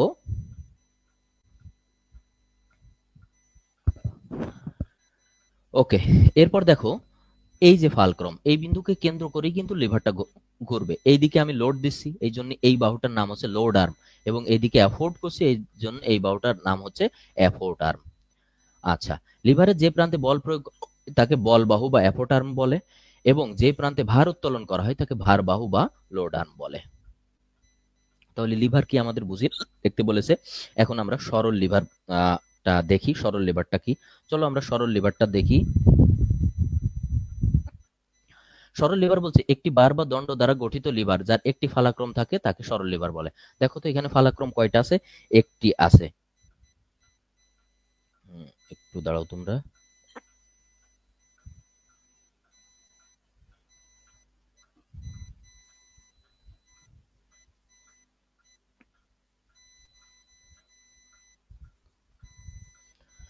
আচ্ছা, এবার দেখো লিভারের নীতি। লিভারের একটা প্রিন্সিপাল আছে। লিভার একটা নির্দিষ্ট নীতিতে ক্রিয়া করে, সেটা হচ্ছে বল ইন্টু বল প্রয়োগের স্থান হতে ফালাক্রমের দূরত্ব সমান সমান হচ্ছে ভার ইন্টু ভার প্রয়োগের স্থান হতে ফালাক্রমের দূরত্ব।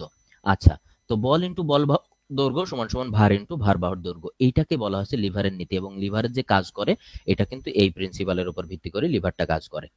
তাহলে লিভারের কাজ কি? বল ইন্টু বল প্রয়োগের স্থান হতে ফালাক্রমের দূরত্ব, ভার ইন্টু ভার প্রয়োগের স্থান হতে ফালাক্রমের দূরত্ব। দেখো এটা ব্যালেন্সে আছে।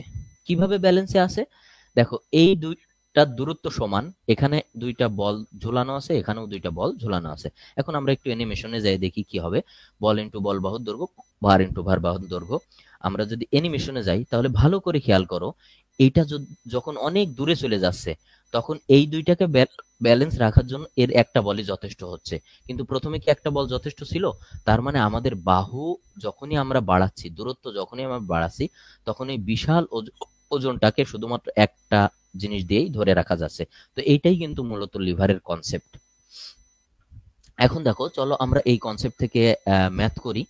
সেটা হচ্ছে চিত্র অনুযায়ী একটি বেল্ট লিভারের সাম্য অবস্থা রয়েছে। বি বিন্দুতে যদি লিভারটি পিন যুক্ত থাকে তবে পি এর মান নির্ণয় করো। তো আমাদেরকে এই পি বিন্দুর মান নির্ণয় করতে হবে। তো পি বিন্দুর মান নির্ণয় করার আগে আমাদেরকে এক্স এর মান নির্ণয় করতে হবে। তো এক্সটা কি? এক্স হচ্ছে ভূমির দূরত্ব কোন বিন্দু থেকে। দেখো ভালো করে খেয়াল করো, এটা একটা ত্রিভুজের মতো না, এটা আমি মনে করি এক্স। ঠিক আছে, আবার এটা যদি ত্রিভুজের মতো হয় এটা আমি মনে করি এক্স। তাহলে আমরা প্রথমে এই ত্রিভুজ নিয়ে কাজ করি। এটা আমাদের দেওয়া আছে 40 দেওয়া আছে, অ্যাঙ্গেল দেওয়া আছে 30 ডিগ্রি। আমরা এক্স এর মানটা জানি না। এক্স হচ্ছে ভূমির দূরত্ব। তো এক্স যদি ভূমির দূরত্ব হয়, আমরা কি জানি এক্স ডিভাইডেড বাই অর্থাৎ ভূমি বাই অতিভুজ সমান সমান কত, কজ। তো কজের মান এখানে কত, 30 ডিগ্রি। তাহলে এখানে আড়াআড়ি গুণ করলে এক্স ইজ ইকাল টু কত দাঁড়ায়, 40 কজ 30। এখন 40 কজ 30 ক্যালকুলেশন করলে কিন্তু একটা মান চলে আসবে। ওকে, এখন স্থির বিন্দু বি এর সাপেক্ষে মোমেন্ট নিয়ে, স্থির বিন্দু বি এর সাপেক্ষে মোমেন্ট নিয়ে। তো মোমেন্টের একটা নীতি থেকে আমরা কি জানি, যে বিন্দুতে মোমেন্ট নেওয়া হয় সমস্ত বলগুলো সেই বিন্দুর দিকে কাজ করে। অর্থাৎ আমরা যেই পয়েন্টে মোমেন্ট নেব, যত প্রকার বল আছে ওর ভিতরে, সে বলগুলো ওই বিন্দুর দিকে কাজ করবে।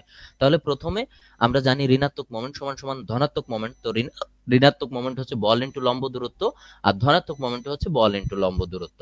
আচ্ছা, তাহলে বল কি, বল হচ্ছে পি, লম্ব দূরত্ব 40 ইন্টু কজ 30 ডিগ্রি, আর এখানে বল আছে 60, লম্ব দূরত্ব হচ্ছে 60 কজ 40 ডিগ্রি। ওকে, এখন দেখো পি কত দেওয়া আছে, পি হচ্ছে এই যে 40 cos 30 এর একটা মান আছে। এখন এইটা যদি 40 cos 30 হয়, তাহলে এখানকার এক্স এর মান কত হবে, এই যে 60 হবে, এই 60টা আমরা আগে দিলাম, cos দিলাম, এবং এখানে কত দিলাম, 40 দিলাম, তো 60 cos 40। তাহলে এখান থেকে পি এর মান কিন্তু আমরা সহজেই বের করে নিতে পারবো 79.61 কেজি, এবং আমাকে বলেছেই পি এর মান বের করার কথা। তো আশা করি তোমরা এই ম্যাথটা বুঝতে পারছো। ওকে, তো চলো আমরা আরেকটি লিভারের সহজ অঙ্ক করি। বলছে 10 মিটার লম্বা একটি দণ্ডের বাম প্রান্ত হতে 6 মিটার দূরে 20 কিলো নিউটন বল কাজ করছে। প্রত্যেক প্রান্তে কত বল প্রয়োগ করলে দণ্ডটি স্থির থাকবে। অর্থাৎ এই প্রান্তে কত বল আর এই প্রান্তে কত বল প্রয়োগ করলে এই দণ্ডটা স্থির থাকবে, কারণ এদিকে 4 মিটার আছে, এদিকে 6 মিটার আছে। তাহলে আমরা আমাদের লিভারের মূল সূত্র চলে যাই। তার আগে আমরা যে কোনো একটা বিন্দুতে মোমেন্ট নেবো। তো এ বিন্দুতে মোমেন্ট নিলাম, তো সব বলগুলো এখন কার দিকে আসবে, এর দিকে আসবে। তো বল কি আছে, 20 নিউটন। 20 নিউটন, এ 20 নিউটনের দূরত্ব কত, 6। এবার দেখো এই যে P2 বল এন্টি ক্লকওয়াইজ এর কাছে আসবে, এই জন্য মাইনাস। তাহলে P2 into 4 metre 6 metre 10 metre equal to 0। তো এখান থেকে আমরা P2 এর মান পেয়ে যাব কত, 12 কিলো নিউটন। অর্থাৎ P2 তে আমি যদি 12 কিলো নিউটন বল প্রয়োগ করি তাহলেই হবে। এখন দেখো ভার্টিক্যাল সিস্টেম অনুযায়ী P1 ইজ ইকাল টু কত, P1 ইজ ইকাল টু হচ্ছে P2 মাইনাস 20, এই 20 কিলো নিউটন। তাহলে P2 এর মান কত দেওয়া আছে, P2 এর মান আমি বের করছি 12 মাইনাস 20 করলাম, আমার কত আসবে 8 নিউটন। তো এই হচ্ছে P1, অর্থাৎ P2 তে আমার 12 আর P1 এ যদি আমি 8 নিউটন বল প্রয়োগ করি, তাহলে এই দণ্ডটি কি থাকবে, স্থির থাকবে। আচ্ছা, তো অথবা এটা আরেকভাবে করা যায়, ঊর্ধ্বমুখী বল সমান সমান নিম্নমুখী বল। তো ঊর্ধ্বমুখী বল P1 প্লাস P2 সমান সমান 20 কিলো নিউটন। এখন কিন্তু এখান থেকে এই যে P2 এর মান 12 কিলো নিউটন দিলেই 8 কিলো নিউটন বের হয়ে যায়। তো এটা করতে পারি, আবার এটা করতে পারি, সিস্টেম কিন্তু একই। আচ্ছা, তো এরই সাথে সাথে শেষ হলো তোমাদের আজকের ক্লাসটা। তোমাদের বাকি যে চ্যাপ্টারগুলো আছে, অর্থাৎ পঞ্চম থেকে শুরু করে নবম চ্যাপ্টার পর্যন্ত, সেই ক্লাসটা তোমাদের টাইমটা জানিয়ে দেওয়া হবে, সেই অনুপাতে ক্লাস হবে। তো আজকের ক্লাসটা এ পর্যন্তই। তোমরা কেউ কোনো সমস্যা হলে অবশ্যই পরের ক্লাসে জানাবা, আমি সেটা সমাধান করে দেওয়ার চেষ্টা করব। ধন্যবাদ সবাইকে।